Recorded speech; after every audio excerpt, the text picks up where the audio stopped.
Wesh les Kaizoku, c'est Bouya. Aujourd'hui on plonge dans l'un des aspects les plus fascinants de One Piece, les fruits du démon et ceux qui les utilisent avec génie. On le sait tous, dans l'univers d'Oda, ce n'est pas forcément celui qui a le fruit le plus puissant qui l'emporte, mais celui qui sait l'utiliser avec le plus d'intelligence et de créativité. Combien de fois avons-nous vu des personnages transformer des fruits apparemment faibles en armes redoutables grâce à leur ingéniosité? Dans cette vidéo, je vais vous présenter mon top 5 des utilisateurs de fruits du démon les plus créatifs de la série, ceux qui ont su repousser les limites de leur pouvoir au-delà de ce qu'on pourrait imaginer. En cinquième position, j'ai choisi Bartolomeo, le capitaine du Barto Club et fan numéro 1 de Luffy. Bartolomeo possède le Bari Bari no Mi, le fruit de la barrière, un fruit de type paramécia qui lui permet de créer des barrières indestructibles. A première vue, ce fruit semble uniquement défensif et certains pourraient se contenter de l'utiliser comme un simple bouclier.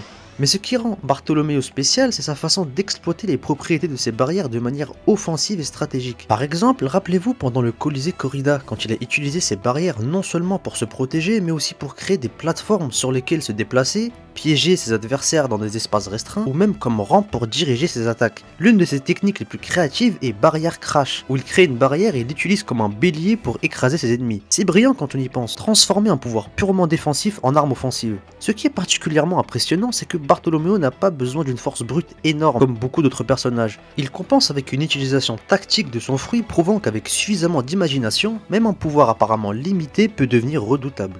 Quatrième position, j'ai choisi Don Quijote Doflamingo avec son Ito Itonomi, le fruit du fil. Ce qui est fascinant avec Doflamingo, c'est la polyvalence incroyable qu'il a développée à partir d'un concept aussi simple que des fils. La façon dont il a transformé ce pouvoir en fait l'un des utilisateurs les plus créatifs et dangereux de la série. Pensez-y un instant, avec de simples fils, Doflamingo peut voler en s'accrochant au nuage, créer des clones de lui-même, Black Knight, découper ses adversaires comme une scie, manipuler des personnes comme des marionnettes avec Parasite, réparer ses organes internes endommagés et même transformer tout son environnement en une arme mortelle avec son éveil du fruit du démon.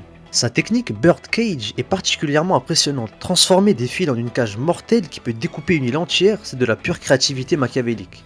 Ce qui rend Doflamingo si redoutable, ce n'est pas seulement la nature de son fruit, mais sa capacité à l'utiliser de manière non conventionnelle, exploitant chaque aspect possible de ce pouvoir. Il montre parfaitement qu'avec suffisamment d'imagination et d'expérience, même un fruit simple en apparence peut devenir l'un des plus versatiles. En troisième position, j'ai placé Charlotte Katakuri avec son Mochi Mochi no Mi, le fruit du mochi. Katakuri est probablement l'exemple parfait de comment l'évolution et l'adaptation peuvent rendre un fruit apparemment ordinaire extraordinairement puissant. Je veux dire, du mochi, sérieusement, cette pâtisserie japonaise collante ne semble pas très intimidante de premiers abords. Pourtant, Katakuri a élevé l'utilisation de son fruit à un tel niveau qu'il peut même imiter les propriétés d'un Logia, se rendant intangible en changeant la forme de son corps mochi pour éviter les attaques. Ce qui le rend si créatif, c'est la variété d'applications qu'il a développées. Des points extensibles, Mochitsuki, des armes, des doubles de lui-même ou encore des pièges collants pour immobiliser ses adversaires. Sa technique d'éveil du fruit du démon, Flowing Mochi, transforme l'environnement entier en mochi qu'il peut contrôler, rendant presque impossible pour ses adversaires de s'échapper ou même de se déplacer librement. Mais ce qui est peut-être le plus impressionnant, c'est comment il combine son fruit avec son acquis de l'observation avancée. En prévoyant les mouvements de ses adversaires grâce à son acquis,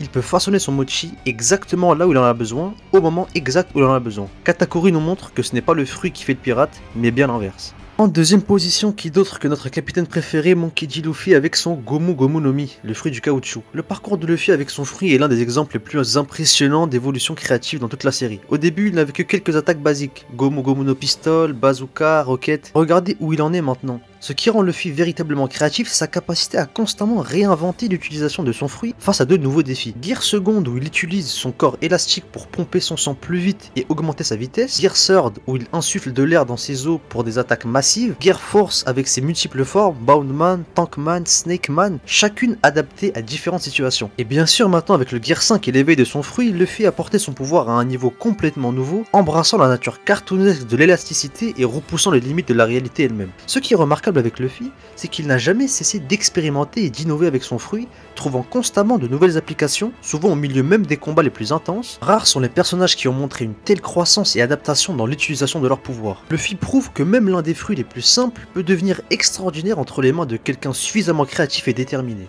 Et enfin en première position, j'ai choisi Trafalgar avec son Ope no Mi, le fruit de l'opération. Si on parle de créativité pure dans l'utilisation d'un fruit du démon, l'eau est simplement dans une catégorie à part. Le Ope no Mi lui permet de créer une salle d'opération sphérique où il a un contrôle total sur la position et l'orientation de tout ce qui s'y trouve, y compris les personnes. Ce qui rend l'eau si impressionnant, c'est la diversité vertigineuse d'applications qu'il a développées à partir de ce concept. Shambles pour échanger la position des objets ou des personnes, Mess pour découper ses cibles sans les blesser, les séparant en morceaux qui peuvent être réarrangés, Scan pour analyser l'intérieur des corps, Counter Shock pour envoyer des décharges électriques, Gamma Knife pour endommager les organes internes sans laisser de traces visibles, Air Room pour créer une salle d'opération miniature sur sa lame. La liste continue presque à l'infini. Law utilise son fruit non seulement pour les combats directs, mais aussi pour la guérison, l'espionnage, la mobilité et même pour déjouer des pièges. Ce qui est particulièrement remarquable, c'est sa capacité à combiner ces techniques de manière inattendue, souvent en plein combat, surprenant même les adversaires qui connaissent son pouvoir. Autonomie est certes un fruit puissant par nature, mais c'est l'intelligence et la créativité de Law qui en font l'arme redoutable qu'il est.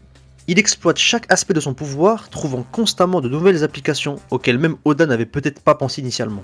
C'était mon top 5 des utilisateurs de fruits du démon les plus créatifs de One Piece. Ce qui est fascinant dans le monde créé par Oda, c'est que la puissance brute n'est jamais suffisante. C'est l'imagination, l'adaptabilité et la créativité qui font vraiment la différence. Qu'avez-vous pensé de ce classement? Êtes-vous d'accord avec mes choix? Qui auriez-vous inclus dans votre propre top 5? N'hésitez pas à partager vos opinions dans l'espace des commentaires. On se retrouve pour de nouvelles aventures et sur ce, bon bah, c'était bouillant.